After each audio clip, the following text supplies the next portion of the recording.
হে আল্লাহ, তুমি একটা ব্যবস্থা করে দাও, আমার মার অপারেশন করতে হইব। এখন আমি কি করতে পারি কিছুই বুঝতে পারতাছি না। এই ছেলে এদিকে আয়। জি হুজুর। আমাকে কিছু টাকা দে, আমার খুব খিদা লাগছে। হুজুর, আমার কাছে বেশি টাকা নাই, আমার কাছে 20টা টাকাই আছে। দে 20 টাকাই দে। নেন। আর হেদিক কই যাইতেছ? এই যে সামনে মসজিদের দিকে যাইতেছি। কিন্তু ওইদিকে তো মসজিদ নাই। নে এই দায় নামাজটা নিয়ে এখানে নামাজটা পড়ে নে। আচ্ছা হুজুর, ঠিক আছে। İşimde Allah, dilimde Allah, zikrimde Allah, fikrimde Allah, aklımda Allah, aşkımda Allah, aslımda Allah, kanımda Allah.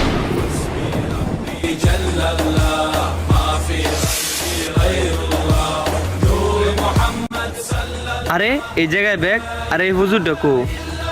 আরে কত টাকা? আল্লাহ তোমার কাছে লাখ লাখ শুকরিয়া, এই টাকা দিয়ে আমার মার অপারেশন করে